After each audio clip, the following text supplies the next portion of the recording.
İsmet Paşa'nın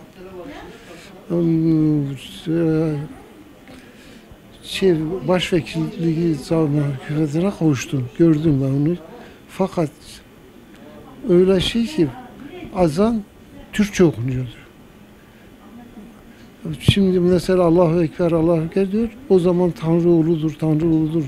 Tanrı'dan başka yok tapacak diye bu şekilde okunuyordu. Bu esnada külah yasaktı. Çarşaf giymek yasaktı. Peçe örtmek yasaktı. Ondan sonra şu evliyaların türbelerini yıktılar. Yıktılar. Yalnız burada bir türbeyi yıkamadılar. Hacı Yasin Efendi. Hacı Yasin Efendi'ni de yıkmak istediler. Çıkardılar askeri.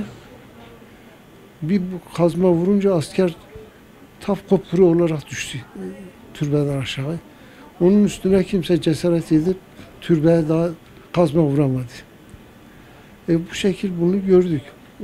Medrese camisini hapishane yapmışlar. Cezaevi.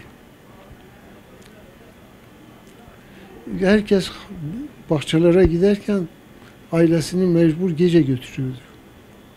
Çarşaf örtsün diye. Çünkü peçe de yasaktı, çarşaf da yasaktı. Bu şekil bu hareketleri yaşadık ama tabii bunun esnasında yani bizden önce hatta ekmeği de vaskadan yaşamışlar. Vaskayla vermişler esnaf. Gidip kaç nüfus var ona göre.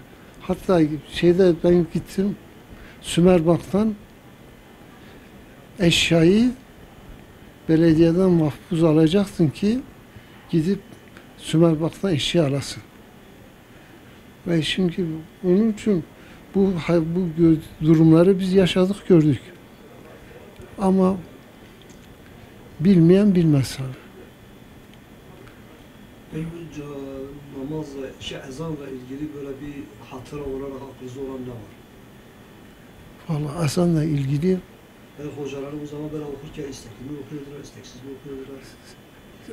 Mecbur çıkıyordular, minarede okuyordular. Minarede okuyorlar ama hepsi Türkçe okunuyordu. Hatta bir hoca gidersin, dersin ki bana bir elif bir dersi ver, imkanı yok vermez korkusuna. O kadar ki adamlar korkuyordu. Ve Kur'an okumak kolay değildi. Hatta Kur'an okuyan yeri basıyordular.